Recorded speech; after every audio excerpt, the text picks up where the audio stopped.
Katapos naman naming sumalok ng Skylab at mambakaw nga ng mamali doon sa kumpare ng aking buyok, ay dumiretso naman kami dito sa aming cage, dito sa malapit sa aming nayon. Angatin kasi namin ngayon ang takip ng aming cage at baka nga marami na yung huling isda at ilang linggo na nga namin yung hindi nasasalok at isa pa'y kumalma nga ngayong araw.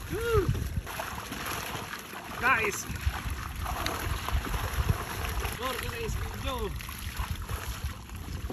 Marami nga rin po ang nagsasabi sa amin kung bakit daw po mandami namin lagi nahuhuling isda at hindi ko rin po alam kung bakit nga ba kami maraming nahuhuli. Siguro pinagpapala lamang po kami ni Lord Danny. Marami nga rin po akong nababasa sa comment section at bakit nga daw po namin hinuhuli yung maliliit na isda at ibalik nga daw po namin sa dagat at hayaan daw po naming lumaki. Tinutukoy nga pala nila dyan mga mare yung isdang hinuhuli ni Buyok na maliliit na kung tawagin nga dito sa amin ay ayungin. Hindi po kasi lumalaki yan ng banglaki katulad nga ng mga tilapia mga mare, pero kung humuhuli naman kami ng maliit niya na idinadaing naman namin at napapakinabangan pa rin naman. Tapos kapag nakakahuli naman kami ng malaking isda, ibalik din daw namin sa lawa dahil pwede pa rin daw yung mangitlog. Uy, abani, hindi na namin alam kung saan kami lulugar. Magkahalong tilapia at ayungin nga ang huli ni Buyok dito sa takip ng aming cage mga mare, kaya naman ilalagay na nga lang niya yon dito sa loob ng aming cage. Ang alaman nga nitong aming cage ay huli lamang namin sa aming Skylab at dito nga sa aming angatan, kaya naman hindi na talaga kami gumastos para bumili nga ng similya.